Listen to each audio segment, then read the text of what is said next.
सतगुरु की महिमा क्या होती है, सतगुरु की महिमा कैसे की जाती है, सतगुरु कैसे प्रसन्न होता है। इन ड्रामेबाजियों से थोड़ा ना सतगुरु प्रसन्न होता है। गाने गा दिए गए, अश्लील डांस प्रस्तुत कर दिया गया, और हमें तो बड़ी शर्म आती है। हजारों की संख्या में वहां संत रामपाल जी के भगत बैठे हुए, माता बहनें बैठी हुई है, किसी एक की भी हिम्मत नहीं हो रही इन लोगों से सवाल जवाब करने की, खड़ी होकर रोकने की, टोकने की कि रे भाई सतलोक आश्रम वालों, तुमने ये क्या नग्नता शुरू कर दी, क्या फूड़ता शुरू कर दी। अरे समाज कल को थूकेगा हमारे गुरुजी के मुंह पर, क्योंकि तुम आश्रम वालों को कोई नहीं जानता, गली का कुत्ता भी नहीं जानता तुम्हें।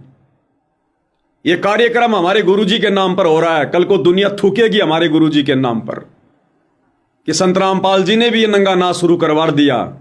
क्या समाज में पहले फूड़ता की कमी थी, अश्लीलता की कोई कमी थी क्या, जो संत रामपाल जी ने भी शुरू करवा दी? क्या जवाब दोगे, क्या मुंह दिखाओगे? कल को गुरुजी आएंगे, किसी की भी हिम्मत नहीं है। हजारों की संख्या में वहां पर संगत बैठी रहती है।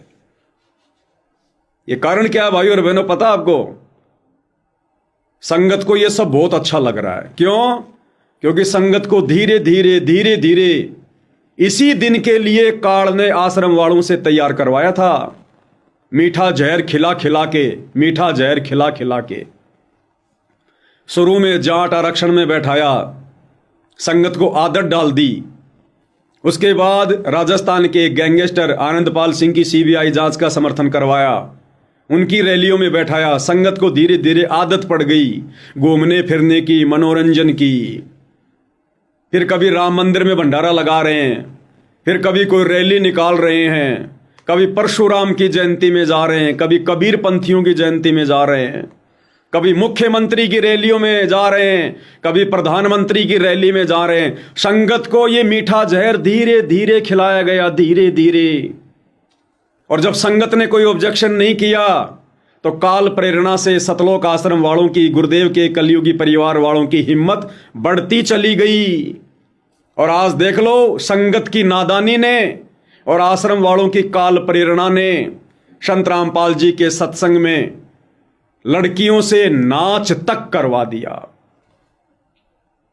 आने वाले समय में ये सतलोक आश्रम वाले, गुरुदेव के परिवार वाले मुंह उठाकर किसी के सवालों का जवाब नहीं दे पाएंगे।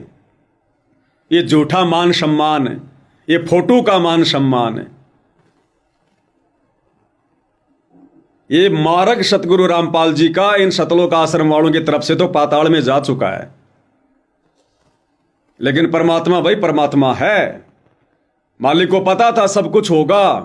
परमात्मा ने बरवाला कांड के बाद सात संगतियां शुरू करवा के परमात्मा चाहने वाली आत्माओं को सात संगति से जोड़कर अलग ही छांट दिया, अलग रख लिया।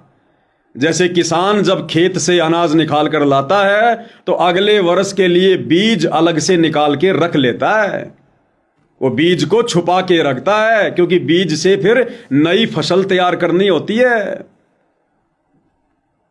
तो ये बीज हैं साध संगति से जुड़े भाई बहन, जो आने वाले समय में सतगुरु रामपाल जी का प्रतिनिधित्व करेंगे। तो भाइयों और बहनों, आपने देखा इन सतलोक आश्रम वालों के माध्यम से जिस प्रकार ये नग्नता फैलाई जा रही है। अरे क्या काम था इस औरत का? इस औरत को देखो भाइयों और बहनों, ये तड़कीले भड़कीले कपड़े, पूरे शरीर पर नकली आभूषण, और इसका नीचे का घाघरा आपको दिखाई नहीं दे रहा होगा, घुटनों तक है, घुटनों तक। संगत वाले भाई बहन नीचे का हिस्सा देख रहे हैं, मनोरंजन कर रहे हैं। ये मनोरंजन का आइटम है, मनोरंजन का आइटम। इज्जतदार घर की माता बहनें कभी इस प्रकार से जाकर नाच गाना नहीं करती हैं। ये संत रामपाल जी के सत्संग की आड़ में हो रहा है। अरे क्या शिक्षा लेगा समाज तुम भक्तों से, जब भक्तों ने बकवाद करनी शुरू कर दी।